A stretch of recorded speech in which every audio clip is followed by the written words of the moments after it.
Hi, I'm Ashley. And I'm Bree. We're the PR team behind the Theatre Downstream. For our 6th season, we wanted to get to know the people behind the characters. We wanted to get real. Today, I got to sit down with Bryan Douglas Barker, who plays Frank Murphy in Needed Killin. Bryan talked about his best advice to other actors, what his childhood was like living with his own version of Frank, and how it feels to play the man everyone wants to kill. My name is Bryan Douglas Barker. I'm playing the character of Frank Murphy.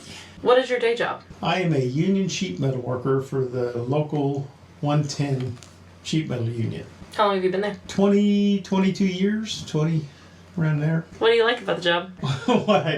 What I do like about being a union sheet metal worker is, for one thing, I like construction work. It's manly, men. I like being able to take a raw piece of metal, scratch lines on it, mark it out, and when you're done, you have a 3-dimensional piece that you can install somewhere, even at my house. I put in my furnace downstairs, and I can draw up all the fittings and go to the shop and bang them together, and it also works very well as a set designer. It allowed me, when we did Pride and Prejudice, to make a spiral staircase. I designed it on a CAD program, burned it out on a plasma cutter, went to the welding shop, welded it together, and it became part of the set for Pride and Prejudice. What brought you to acting in the world of community theater? What is your origin story? The origin to the theater part is actually being a vocalist.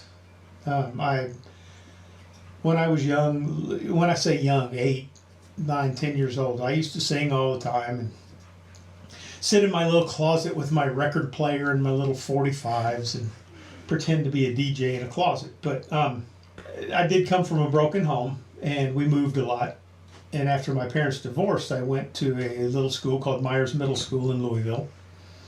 And one day I was running from the truant officer, skipping class because I wasn't happy. I didn't want to be there. I was just angry, I guess.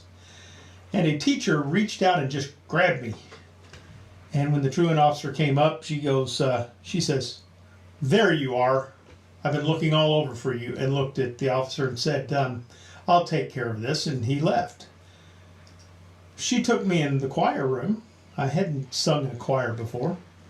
She took me in the choir room and just started vocalizing me and said, "How would you like to be part of the choir?" Or it would have been chorus in the middle school. She went up, had my schedule changed. I became part of the chorus.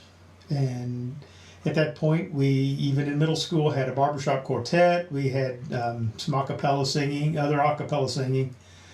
We went to other elementary schools to sing. I went from there to Westport High School, and when I got there, I was really prepared to be part of the big concert choir. So I was a vocalist. And when we graduated, everybody went to college but me. I went to work.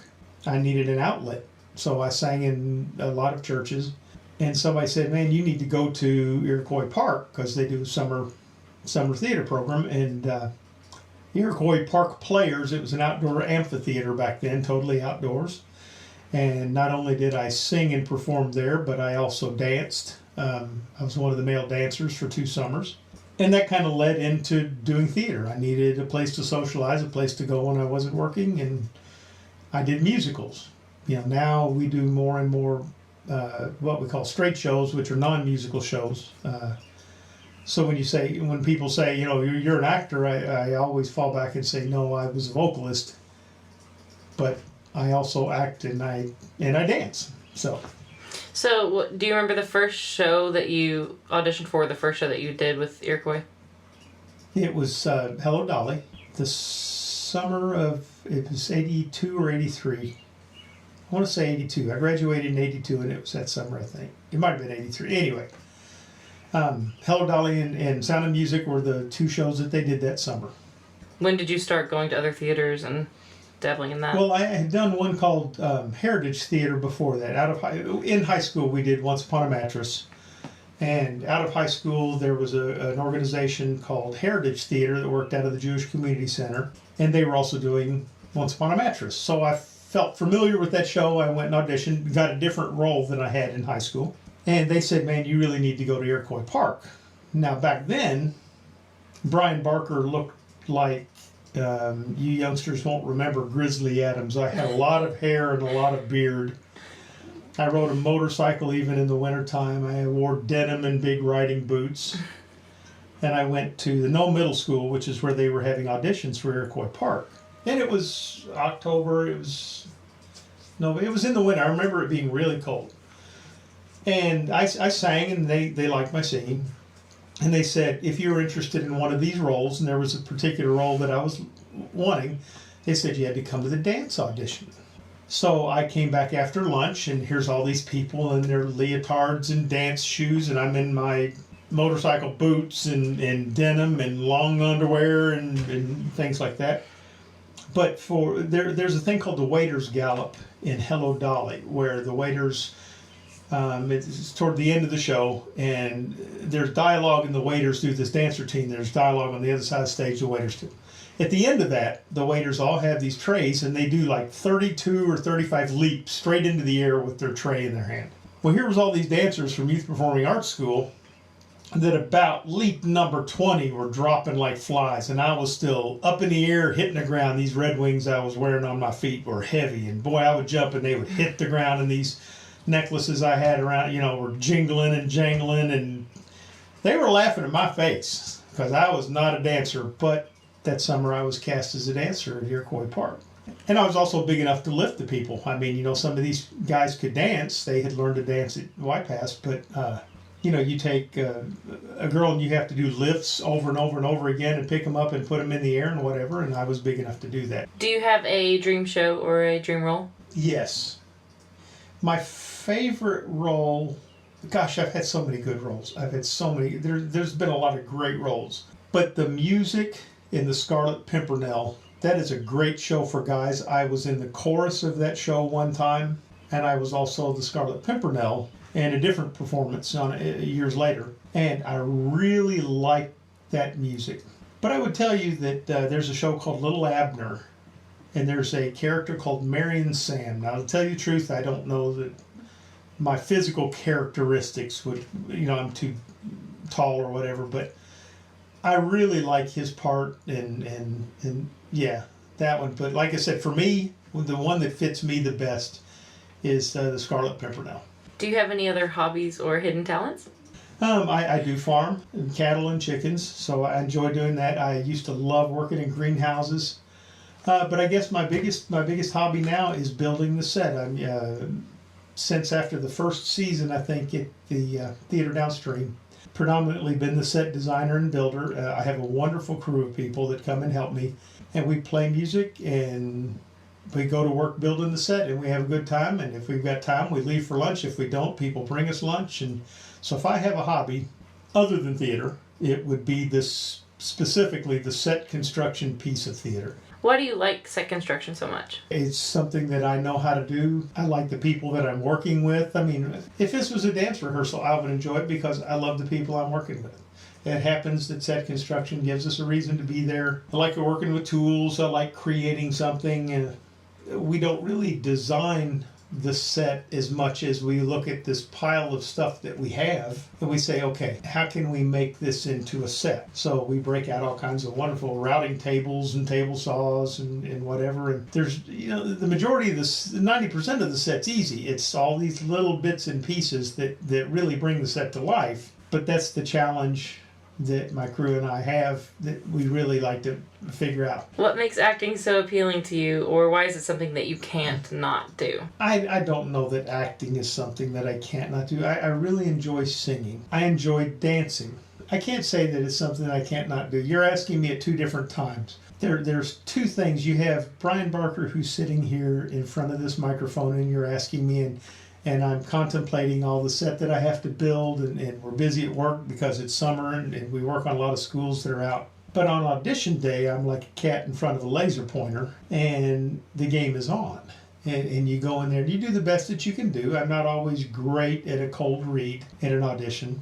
I'm usually pretty good vocally, and I'm pretty good on the dance. Oftentimes I will read something and somebody else will do it, and I'll go, oh, I should have interpreted it like that. I mean, some people have really good timing initially, and I tend to build a character throughout the rehearsals based on the other people that are around me. I don't know if that's good or bad. I know that makes other people sometimes audition better than I can. But in the end, oftentimes my characters, even the bad characters, it's more of a three-dimensional character because I don't pick a stereotype to act like. I have one in my head that I'm going to try to do, but then depending on the other people I'm playing off, I modify that character. And some people don't. They have a stereotype, they have an accent, that's what comes out, and it'll never change. I do tend to modify and change as I go along. So acting is a thing that, you go in there and they throw a character at you and you have a month and a half, figure out how to make that character your own. So you said how you feel on audition day and how you behave on audition day. Like, what point in a show's process, from auditions to strike, what point is your favorite part of that? I do enjoy the rehearsals. If it is a musical, I've always enjoyed dance rehearsals. Although I'm getting kind of old and big to be doing a lot of the dancing that I did when I was young. I won't be bottle dancing and Fiddler on the Roof or playing one of the Russians anymore. I don't know. I compartmentalize a show. On set construction day, I'm not running lines in my head. I'm worried about the set. And although I do always make sure I go through all my lines every single day when I get the script, I'm really trying to get the pattern in my head the way that particular person speaks so I can remember the lines. And then I have to get my blocking before I can really start memorizing those and build a character with it, and I have to meet the people that are around me. But really, it's not until we start running the show and the set's done, because I'm worried about the set. I'm worried about costumes. I'm worried about learning all of these pieces. The whole time always making sure I know my lines. But then by the time I have to be off book, I try to be off book, and then I can start building a character. What's the last thing you do before you go on stage, or what's your pre-show routine? If it's a musical, well, any show, there is usually music or an overture that plays. And I'm usually pretty good up until I hear that overture. And then I just want to throw up my guts. I get nervous, I pace, I sweat. I'm like, why do I do this? Because I enjoy the socializing and the meeting people and running things during the rehearsal period. But there's this thing that happens.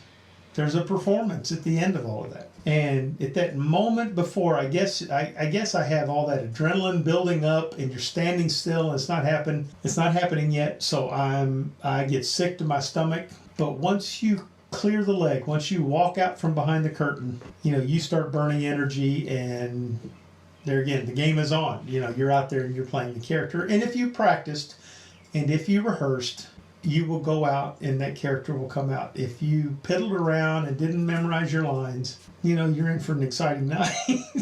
So, specifically, what's the very last thing you do before the lights go out? I'm just pacing back and forth, and I check my props. Every actor should check their props.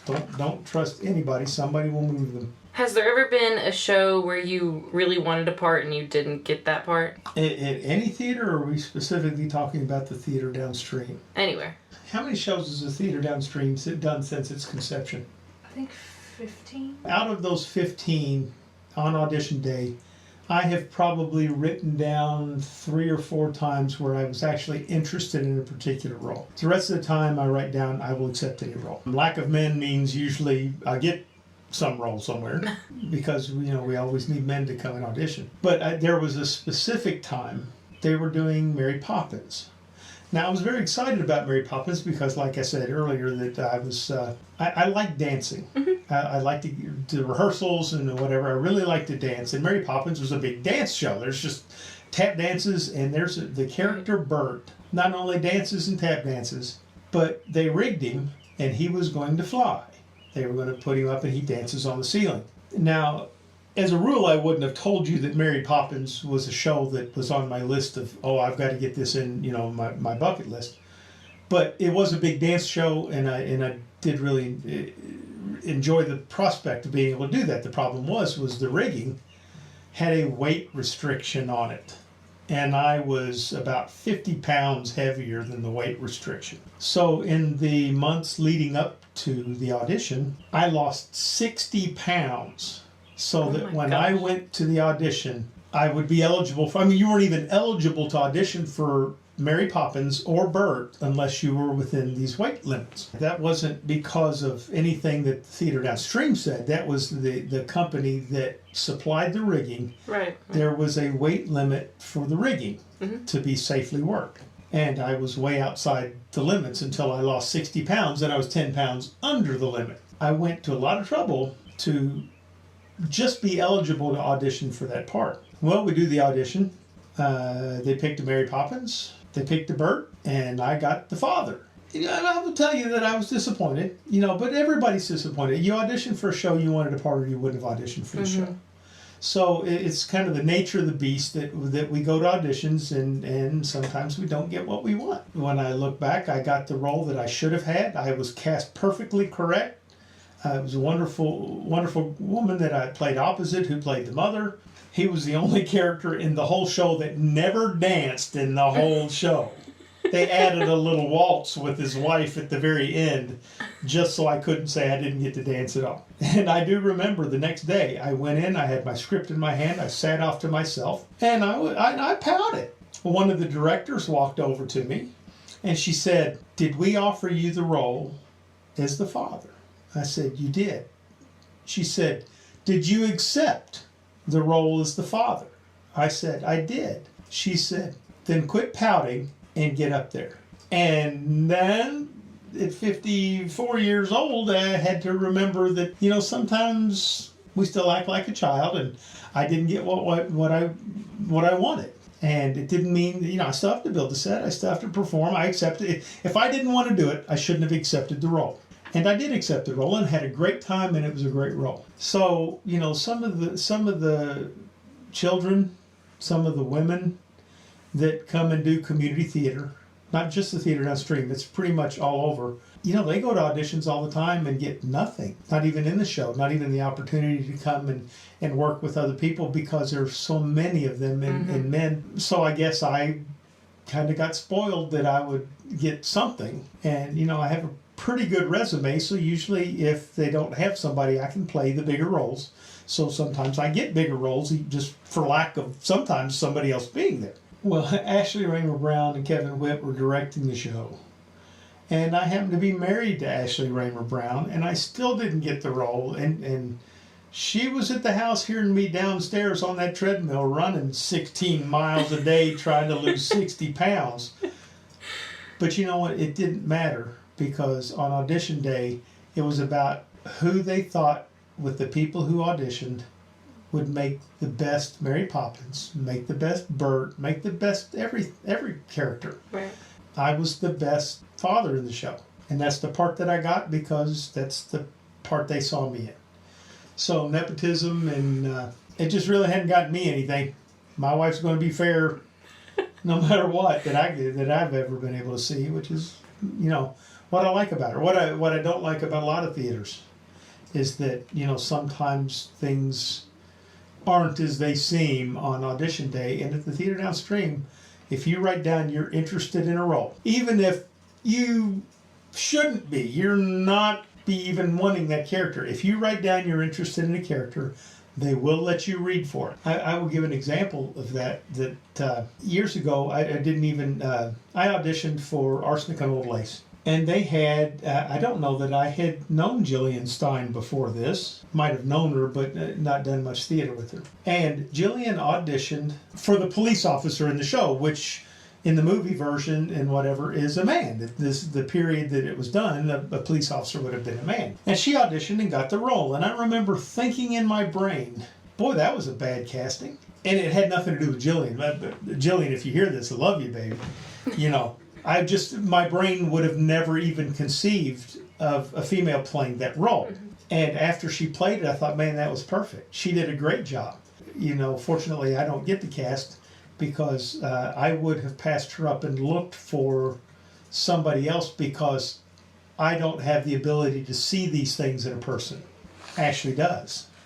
She's done enough editing and directing that when she watches somebody in an audition, she can see things in them that she can bring out during the course of the rehearsal time. And I don't see that. I read books. They hand me scripts all the time and say, hey, what do you think of this show? And I read it and I don't see it.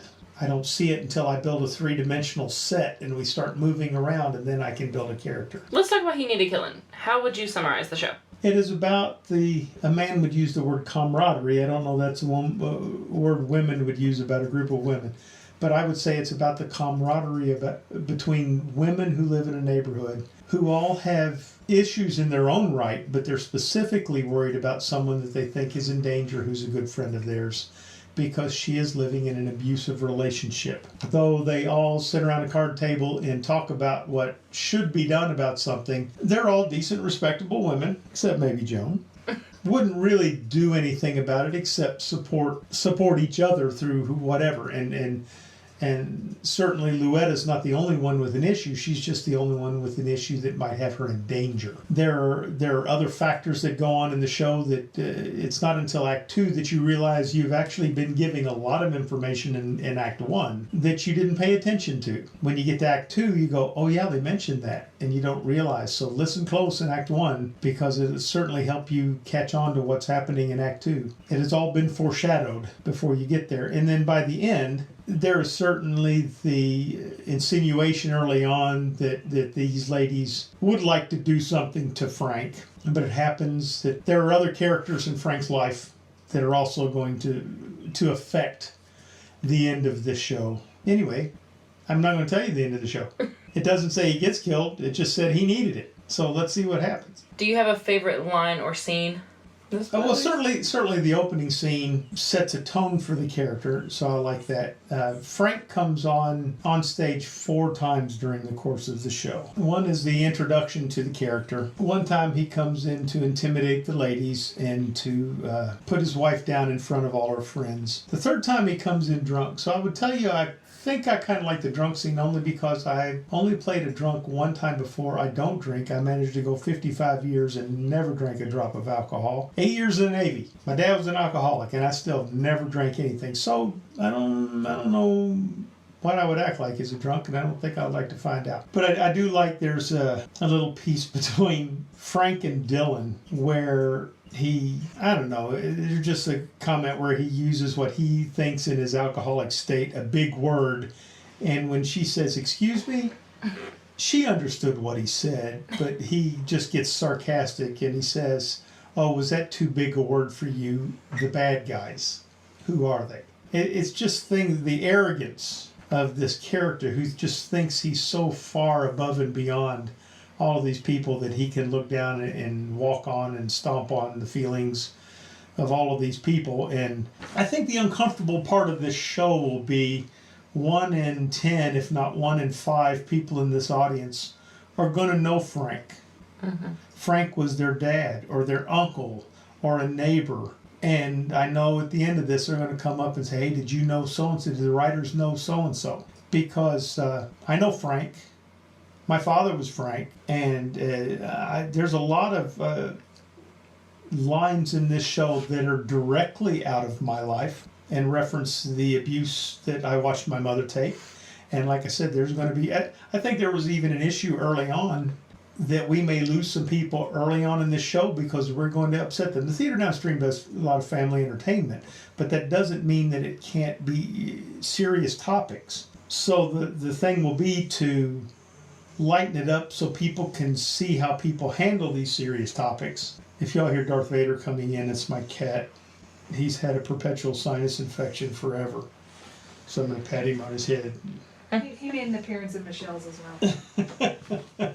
But yeah, I think some people in moments might even be upset with what's going on stage, but hang in there because there's a lot of comedy going on in this show. I can get this cat away from here. And in this podcast. He's right in the microphone. Yes, he is. Is it difficult to do the drunk scene? Like, have you had any issues, like, trying to play that part of Frank? I don't have any issues. I do. Look, I have to depend on the director to tell me if I'm doing well or not. I can't depend on what I think I'm doing. I have to trust the director that I'm working for. And before an audition, I always make sure that I know who's the director, who's the music director. Am I going to be able to work with these people? There's quite a few directors that I will work for, and there's some that I will never audition for. I trust the director, so when I walk in there to do that, I wait for the notes and go, okay, what am I going to get? did it look believable? Did it look good? I don't know what it looks like. I'm not sitting out there watching it. I go in. Matter of fact, I thought I was making Frank way too nice when he comes into the drunk scene, and they said, no, that you're doing what we think would happen. So, do you think Frank is a believable villain? Yes, because I knew Frank.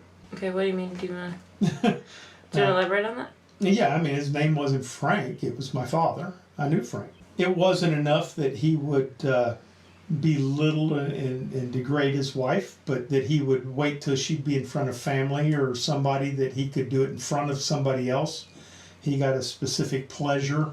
It wasn't enough that he was bigger than everybody. My father was a boxer in the Air Force and whatever, but and an athlete. That wasn't enough. He had to just keep on and keep on pushing and keep on pushing. There's a lot of Franks in this world.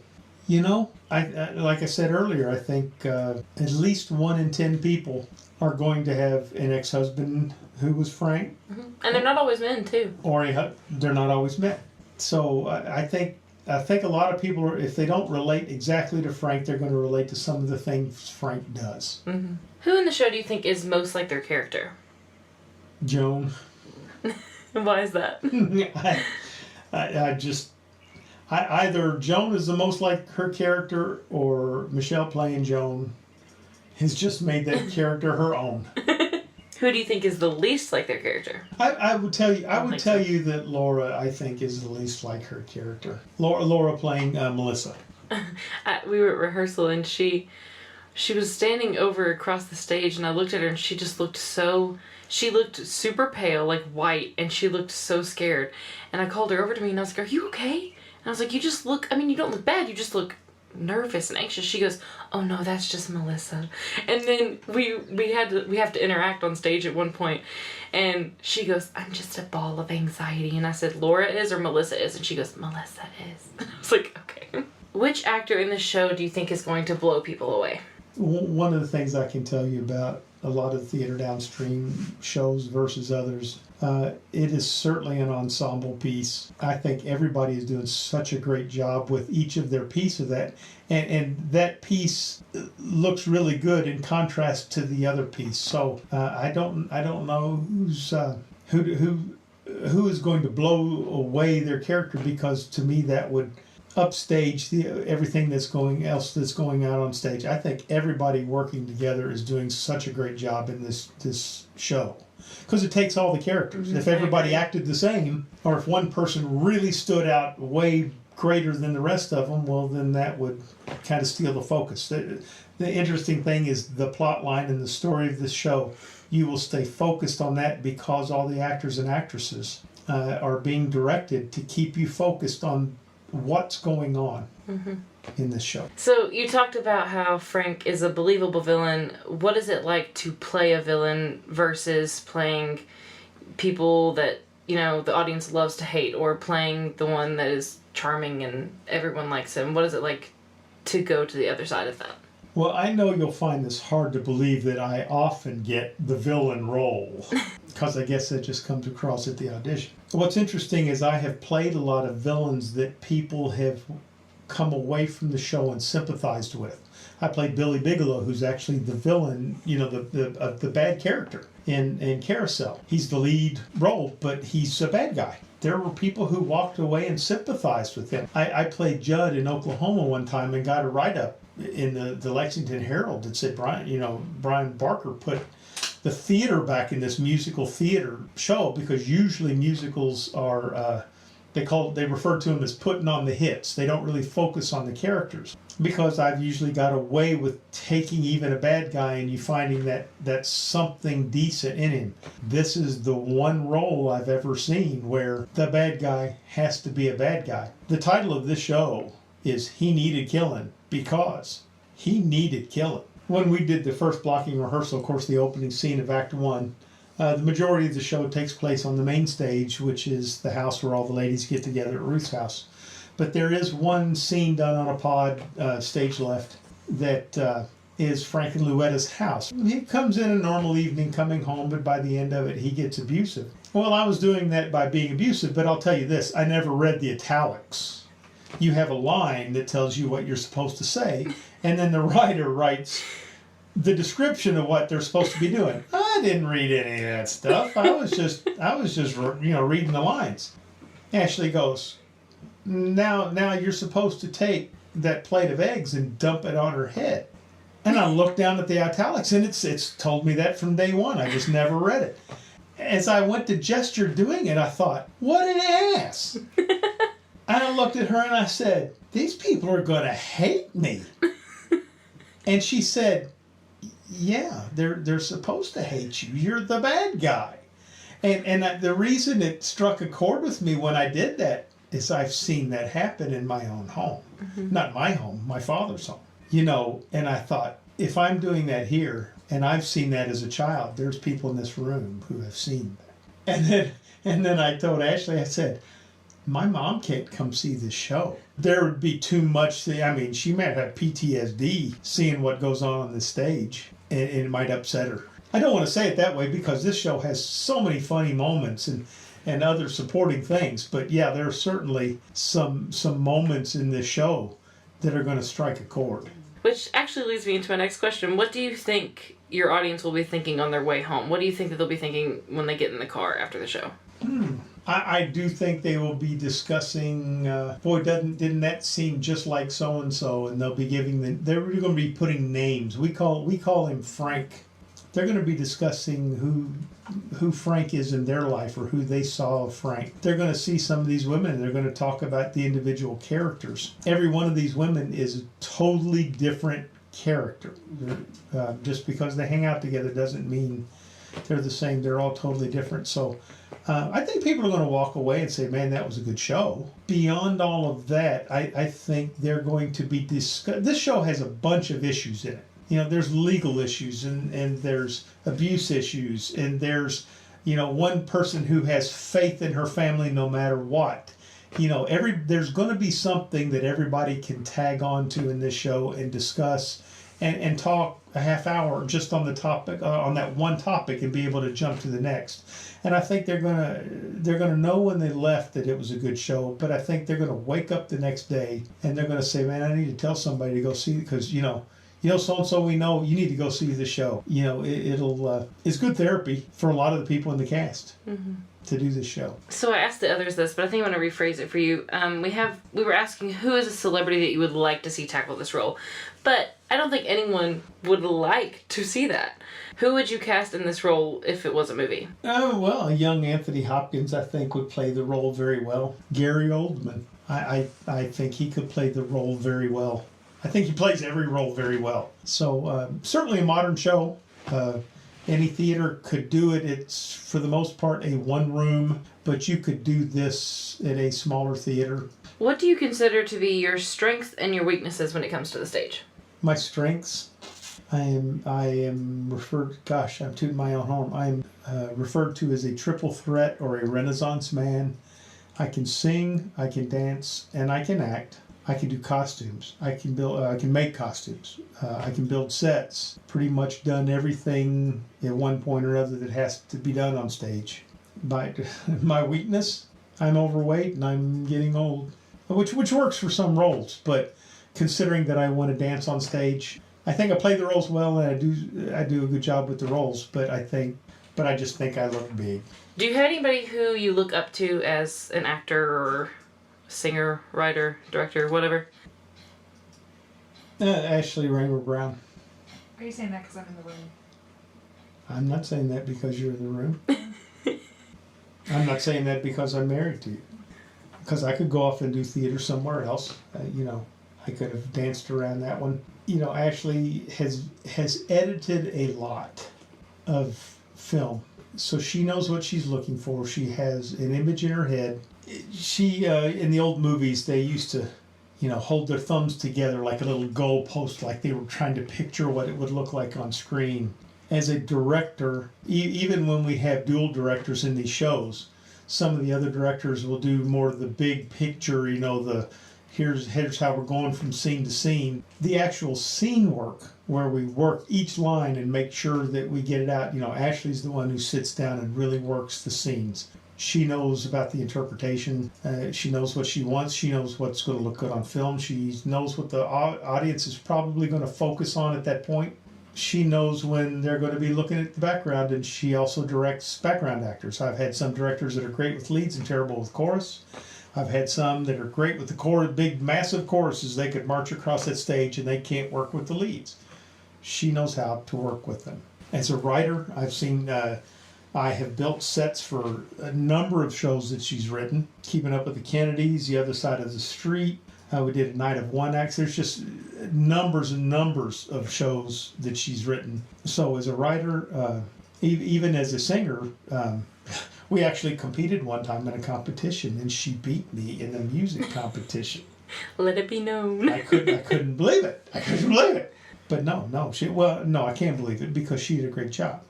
People, I think she sang the other night at a function that we had. People said, "Well, I didn't know you sang." Well, it's because she's busy directing and doing other things. But yeah, when she played Miracle Worker, Annie Sullivan.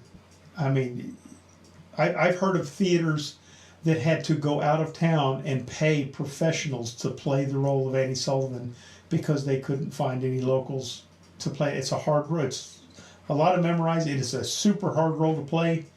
And she did a great job with the role. And that's because, she used to like watching old film, and she's just really a student of film and acting. That was sweet. Yeah, it wasn't meant to be sweet. It was. Okay, so we're going to do the rapid fire now. So these are just the first thing that comes to your mind. It doesn't have to be the actual answer, what you would say to that, but just the first thing that you think of. But it can't have foul language in it, right? No, it cannot. Okay. Yeah, filter yourself. I don't have a filter. But no, anyway, you don't. Okay, let's try this. You ready? What's your favorite meal? Bacon and eggs and breakfast. Breakfast for dinner is my favorite. He loves breakfast for dinner. Most quotable movie? Princess Bride, Robin Hood Men in Tights. That's a good one. Favorite cartoon as a kid? My very favorite cartoon as a kid was the big bulldog marching boom, boom, boom, boom, and the little kitten that comes up to him and he starts growling at her, and then the kitten climbs up on his back and scratches and cuddles down. That was my favorite cartoon. Especially the one, not the original one in the construction site, but the one at the house where he loses sight of the kitten and he thinks the kitten went in the flower bin, and then the woman makes cookies and he thinks she's ground up the cat, and he puts the little cookie on his back and he marches softly so he doesn't wake it up. That's my favorite one. If you could have any animal as a pet, not a dog or a cat, what would it be? What else would you have as a pet? Anything. What's the first animal that comes to mind? A chicken. Okay. A chicken. That's what it is, ladies and gents. Coke or Pepsi? Coke. If you could live in any decade, which one would it be? In my lifetime or any time? Any decade. I don't know. I'd have to stick to one that I know, so probably I like the 70s. Of course, I was young in the 70s and got to camp. If I was an adult in the 70s, maybe it would be different. When I was in the 70s, if I could go back and just live, would go camping. So 70s. What is your best advice for other actors? Gosh, that's a hard one. Whatever you do, if you accept a role in a show, no matter how you think that show's going, if it's going bad or whatever, be as professional as you can. Remember what you've done. Don't, there's been times where I've gotten mad or things have happened. I've had directors purposely try to cause me and people look at me and say, "I can't believe you let him talk to you like that." And I said, I accepted the role. I'll never audition for him again. So my best advice for actors is get off book quick. A show only lasts 2 months from conception to end. Hopefully it's a good experience. Learn from it. And if it's not, learn from that too, and just remember that next time you go to audition. So if you could tell 10-year-old Bryan anything, what would you tell him? Oh my gosh, there's so many country songs about that. I spent a lot of time. I spent a lot of time alone, if you can imagine that. Trying to fit in places. I mean, it seemed like I don't like sports. I don't go drinking. I don't go fishing. I don't go hunting. It's not that I have a problem with people who do. I'm not interested in these things. I'm not interested in guns, Right. So certainly don't. I like to play sports. I don't like to talk about sports. So I didn't get along with a lot of people anyway. And plus, I had a lot of pent up anger because of my father. So I had a temper, and if I had anything that I could tell Bryan back when I was 10 years old is, focus on life and quit worrying about going around making people like you or trying to find someone who likes you. I would tell him to not wait till he was in his 40s to get closer to God, because there's always somebody there to talk to, and you don't have to worry about what's going on in the world. Yeah, I just spent a lot of time and wasted a lot of money, in search of something that wasn't there, looking for something that wasn't to be had when everything I needed was already right there. So. Okay, and this will be your final question. If you knew that you could not fail, what would you do? And I'm already doing it because I can't fail.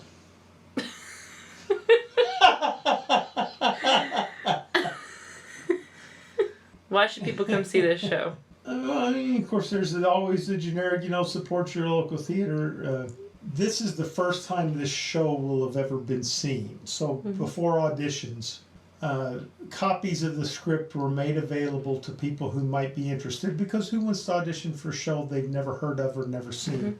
A handful of people signed up to read the script.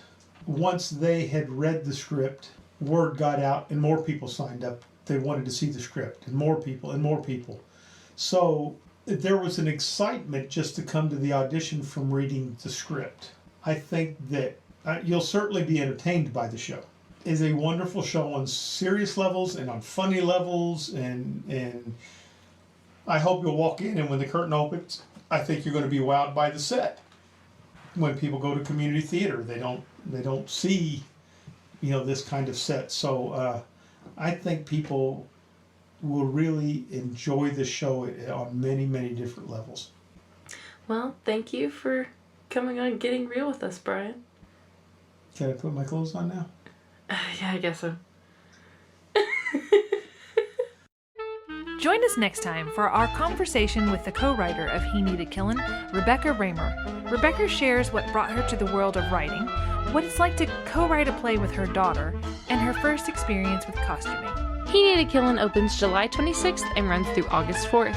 General tickets are available July 1st, 2019 at www.thetheatredownstream.com. Special thanks to Bryan Douglas Barker for appearing today on Getting Real, and to the sponsors of Needed Killin, Cedar Lake, Starview Greenhouses, and United Citizens Bank and Trust. This episode of Getting Real was executive produced, written, and edited by me, Ashley Raymer-Brown. It was produced, hosted, and co-written by me, Bree Heightchew. Sound design by Josh Martin. Music was provided by Final Cut Pro, and artwork was created by Ashley Raymer-Brown. That's me, and Bree Heightchew. That's me. Getting Real is a separate entity from the Theatre Downstream. The thoughts and opinions of the hosts and guests are their own and do not reflect the thoughts and opinions of the Theatre Downstream or the sponsors of their shows. Thanks for listening. I had one in my head. You must be lonely. Leave that in there so the people know. Oh man. This is audio only, right? Then why am I being interviewed naked? Jeez. You need to put that in there. I wish you could. And the bloopers at the end. Way too many people would take it seriously. Yeah. He's joking. There you go. Now you can put it in. Hello, Scotty. And it's a good microphone, Scotty. Oh, he really wants to be a part of it. He wants you to be in your chair. I know, but I'm putting you down. You're ugly and your mother dresses you funny. You put him down. I put him down. I would like to preface this interview with, it's not often that you all let me speak unscripted. That's true. He's not wrong. Asking me questions and letting me just, so I hope you're going to edit this. Oh, heavily.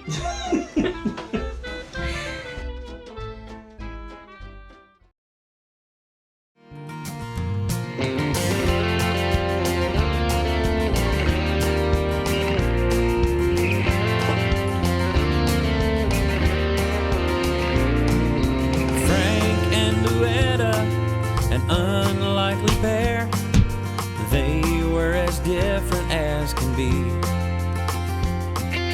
Frank was a two-faced, blowhard jerk. Louetta as lovely as a dream. And why she married him is lost on us all. And why she stuck around was hard to say. Louetta is too kind to ever say a word, and Frank wouldn't listen anyway. I'm waiting for this.